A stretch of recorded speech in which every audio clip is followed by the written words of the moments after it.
Hey there folks, welcome into the Truck King YouTube channel. Today we have a battle of brothers. That's because on my left we have the 2025 Honda Pilot and on my right the 2025 Honda Passport. And when this Passport was introduced, I think the question has been asked ever since, do you really need that in the lineup when you have the Pilot? Well, that's exactly what I want to answer right now.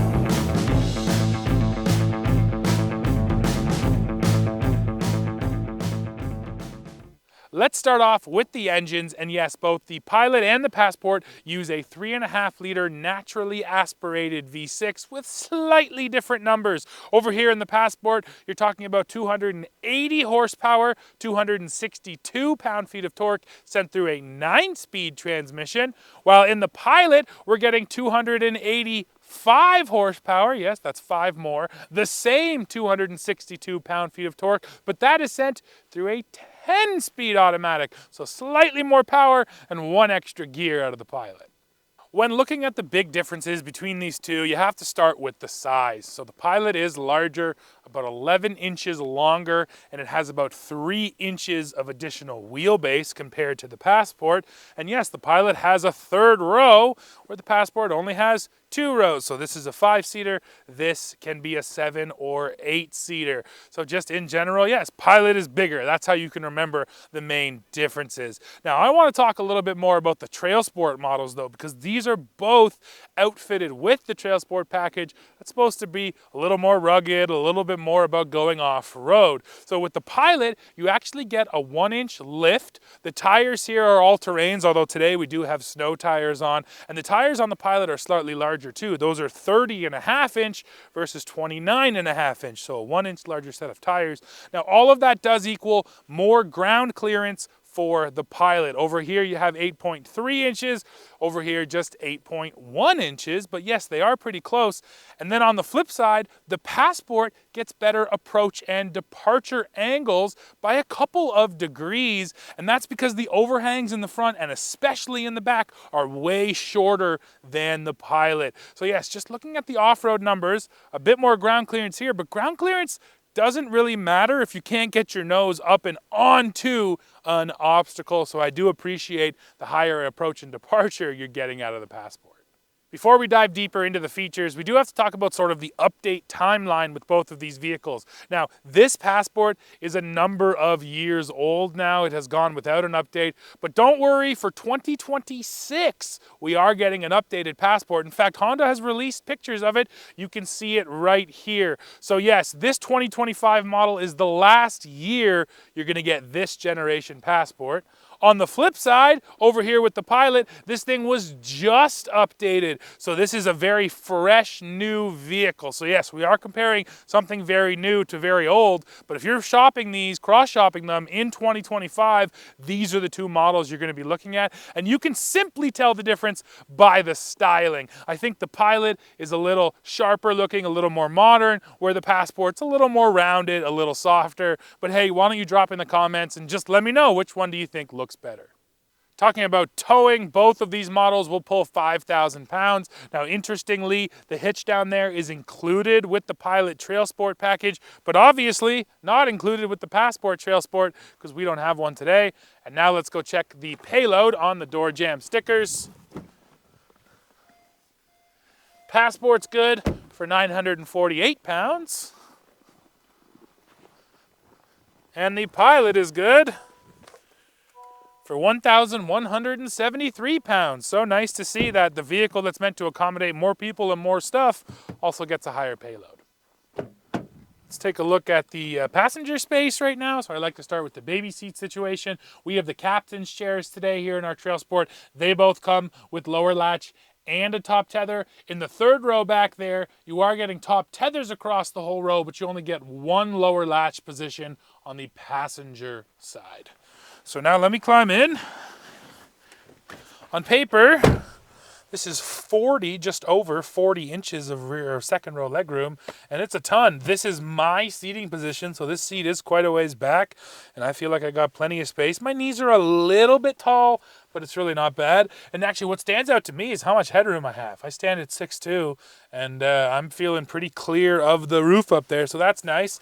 I should show you, you do have many inches of adjustability here, so that's always nice to give your third row occupant more space, or if nobody's back there, take more space for yourself. And then yeah, I got a bunch of amenities too down here. Full HVAC, heated second row seats. I got a plug there and 2 USB-C cords. And then even more features over here in my door. You get the sunshades, which is great for kids. And I like these molded in cup holders, which are right in the door. Those are handy. I love all the little storage pockets in the door in general. Those really go far, especially with little kids. Now let's climb in the third row. So you hit the button down here, this tumbles. I will point out, you saw the way this tumbles? If you had a baby seat installed here, you would have to take it out, and I don't like that. The Volkswagen Atlas, shout out to it, because it actually moves the seats forward and you can keep your baby seat in place. So now let me climb back here. So this is listed at just over 32 inches of third row legroom. And it's actually not bad. Now, my knees are definitely tall. The floor feels very tall, so that is uncomfortable. But the amount of knee room I have and leg room is decent to get this little break between the captain's chairs, too, for my right leg. So this is bigger than I expected. And then same thing with the headroom. I got loads of headroom back here. That's not a problem. So, yeah, pretty decent-sized third row here in the Pilot. But then the important question is, if you're using the third row, how much storage do you get? So meet me back there and we'll look. So the simple answer to that question is not a ton. You can see the official number right here, but yes, when this third row is up, you're getting a pretty small little storage space. Now I will point out, you do get a little underfloor storage there, so nice to have a little trunk, and there's a loose trim piece there already. But yes, nice to have a little trunk down there. This is the kind of vehicle, though, that you're going to have to decide. Am I hauling people or stuff? Because it's kind of one or the other. Now, of course, you can put this third row down quite simply. And if you choose to do that, well, it opens up a massive amount of storage. So yes, keep that in mind with your Honda Pilot. Let's look in the back of this Passport now. So starting with the baby seat situation, you get 3 top tether positions across the bottom, but I do want to point out that the center position and the driver's side position, the anchors are basically on top of each other. So you're never really going to get 2 car seats using both of these side to side. You're just not going to have enough space. But yes, you do get 3 positions that you can use separately of each other. Now let me climb in. So on paper, this is actually about an inch less second row leg room than the Pilot, but it feels like just as much, if not more. This is Liam, our cameraman's driving position, so a little bit shorter than me, but still, this just shows you both of the second rows here are pretty much enormous. Plenty big for a full-size adult. Lots of headroom, which I really appreciate. I don't get in a ton of vehicles that feel like they have that much headroom. And then even over here, and this is the bench seat, of course, not the captain's, but we get all of this adjustability. And the key here is if you were to pull up this far, well, then you're getting that much more cargo space behind you. So that is handy. Now the amenities here, very similar. Full HVAC controls, heated second row, a plug, 2 USB-C ports. Again, the molded cup holders and storage in the door. The only thing I feel like I'm missing here are those sunshades that I have over in the Pilot. But outside of that, the second rows here are very, very similar, and that is to say very good. But now let's go look at the storage here in the Passport. Once I figure out how to open it, there it is. So these are both powered hatches. And of course, over here in the Passport, because we don't have that third row, you're getting way more storage in the back. This is just over 40 cubic feet of storage, where the Pilot over there only offers about 18 cubic feet when the third row is up. So yes, this is always available. On the flip side, it is worth mentioning that when the third row is down in the Pilot, you're getting slightly more storage than over here in the Passport. So again, you really have to decide how many people you're bringing with you and how much stuff you want to carry as to which one works better for you.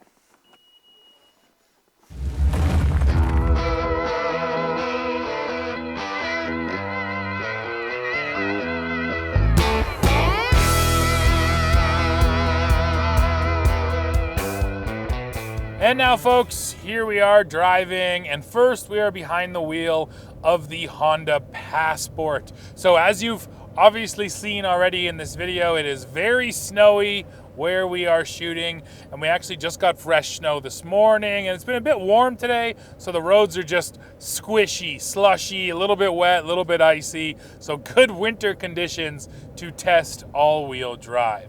So here in the Passport, and this is actually more of a blanket statement about Honda, the one thing I always feel a Honda all-wheel drive system does even better than some of the competitors is the torque vectoring, is the system's ability to send power to the tires that need it when they need it, and it's most apparent in the middle of a corner. So as you're going through a corner, the system is going to send more power to the outside tires and allow that vehicle to rotate. And I was testing it today on some of those snowy corners, and I would go through off the throttle, and yeah, you'd feel the back end want to step out, things feel a little squirrely, and then you would go through the corner with just a little bit of throttle, and it would do its torque vectoring thing, and the vehicle would stay super solid. That corner was nice and controlled. It never felt like it wanted to lose traction. So the all-wheel drive system here in the Passport, and frankly in the Pilot too, because they're very, very similar,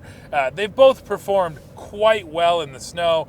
And one feature I like, and they both have it, is the live readout of that torque distribution. So you can see exactly where your power is going. And yeah, it's responsive to the steering. As I'm steering hard left and right, the power is going to the opposite wheel that needs it. And even if you floor it in a straight line, you can see that power moving around to the wheel that needs it to keep this thing nice and straight. So I do appreciate the all-wheel drive and especially the torque vectoring for driving in the snow. We do have drive modes here in the Passport. You have normal, snow, mud, and sand mode. So we can run it down in snow mode. And I've been doing this already today, and what I really feel from snow mode is it takes some of the throttle response out of there, so it really kind of ramps up your power nice and gradually. Plus, and this is just again watching that live readout, it seems like there's power going to all four wheels straight away. So again, it's proactive, not reactive, and that's exactly what you want out of it. Now, just in general, how does the Passport drive? Quite well. It's quiet. It's comfortable. The steering has a nice on-center feel and some decent feedback to it. So yeah, very much in line with what you're going to find out of any of these sort of family-oriented SUVs today. So from behind the wheel, the Passport feels just like the Pilot and like any other modern Honda, but when you get into the Passport and you look around, you realize that the interior here feels kind of old. It feels like last gen Honda, not like sort of fresh new Honda. Now, don't worry, for 2026, I already mentioned this, we're getting a fully revised Passport. So this interior, which just features, you know, an 8-inch screen, wired Apple CarPlay and Android Auto, it's going to be totally replaced by this interior because Honda's already released images of that new Passport inside. So some of my complaints have been addressed, but for 2025, you have to look at what's here in front of you. And yeah, frankly, it just doesn't feel quite as nice as the Pilot does. The Pilot has nicer materials inside, feels a little more, you know, upmarket. So yeah, in just about every way, the Passport just feels a little older and just not quite as nice inside as the Pilot does, at least for 2025 anyways.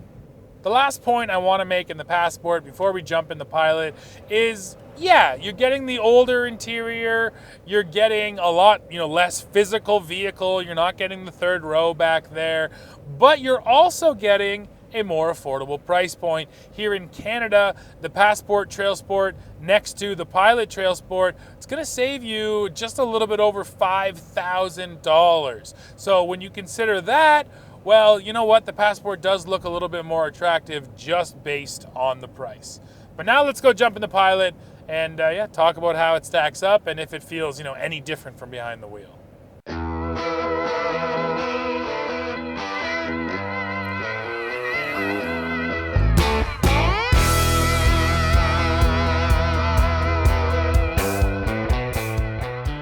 And now, folks, here we are driving the Pilot. So first things first, let me put my foot into it a bit. And it does feel slightly more powerful than the Passport, I would say. And I'm not even sure that's necessarily feeling that 5 horsepower. Frankly, it's probably more about the gearing and the fact that you get that extra gear, so the lower gears can offer just a little bit more torque off the line. It's not a huge difference, but yes, Pilot does feel just a hair more powerful. And that's actually good too, considering that the Pilot here is about 400 pounds heavier, a little bit more than that. So yeah, you're getting a little bit more weight, but that doesn't really factor into it. It definitely feels a little bit quicker. And then when it comes to all-wheel drive, and again, handling in the snow, because it is a nice snowy day, the Pilot feels very similar to the Passport. It also has that excellent torque vectoring that I mentioned, and the screen here is a little bit different. The readout looks a little bit different, in my opinion, a little bit nicer, but that's besides the point. It does the exact same thing. As you're steering in a low traction situation, it's sending the power left and right as need be to make sure the vehicle stays planted and stays in a straight line. So the all-wheel drive here on both of these is great, and I think we talk about this a lot on modern vehicles. All-wheel drive has really just become a no-brainer thing. There's no settings, there's nothing you have to know about it. And even if you do something silly, like come into a corner too fast or brake too late, these systems are so good now that they really can save you from yourself in a lot of different situations. So yeah, really like the all-wheel drive here. Now, one thing that is different here in the Pilot as compared to the Passport are the drive modes, and the Pilot has more drive modes. We can go through them now. So we do have a sport mode here. Didn't have that over there. We have normal, economy, snow mode, trail mode, which is different, and then we have sand, and I love to see this, a tow haul mode. Even though this thing's only good to tow 5,000 pounds, it's always nice to have the tow haul, which is going to adjust the shift mapping and really help you feel confident when towing that trailer. Diving in a little deeper on trail mode for a second, the Pilot has one thing that the Passport doesn't, which is trail torque logic. Honda says that is specifically looking for a situation when one tire or wheel comes off the ground. So if you lift a rear wheel, the Honda is going to sense it, and then using the brakes, it's going to send power across to the wheel that needs it, and it will also use that torque vectoring to send more power to the differential that has that wheel off the ground. So that is what you want out of an all-wheel drive system, and most of them do that, but Honda does call it out as a special feature here on the Pilot, the trail torque sensing. Now, I think we should also put out there that no, these aren't really off-roaders. The numbers aren't massive here. So I would call them rough roaders. These are the kind of vehicles you want if you are trying to get to a cabin or a cottage that's down that rough dirt road that's not maintained or not graded. That's exactly what these are going to excel at. Or if you just simply live in a place like we do, which has sloppy roads for, a couple months out of the year. So no, not hardcore off-roaders, but both of these are good rough road options. So I think really this decision is going to boil down to two things. The first one is very simply, how many people do you need to haul? And that question alone might point you in one direction or the other. And then I think the second part of the equation is, would you rather save some money and get the older feeling interior that's a little more dated? Or do you want to spend a couple extra $1,000 and get something that is this much newer? And then there is one other question which you have to bring up in this comparison right now, which is, hey, maybe you want a Passport, but you also want an updated interior? Well, then you just have to wait, and that 2026 Passport should hit the road, and then you might get exactly what you're looking for, an updated interior in that vehicle. So yeah, folks, that's it for this one. I think that this decision is, very personal as to your usage case. So I'm not going to say one vehicle is sort of better than another. It just comes down to what works better for you. The one thing I will confidently say is on a snowy day, with snow tires on them especially, the all-wheel drive in both of these vehicles provides a ton of confidence, and that's a good thing. But yeah, that's it for this one. So why don't you guys drop below? Let me know which one you like more. Would you rather go Pilot, or are you gonna stick with the Passport? Let me know down there in the comments. As always, while you're down there, don't forget to hit like, hit subscribe, hit join to become a member, and then come right back here to Truck King and see what we're testing next. See ya.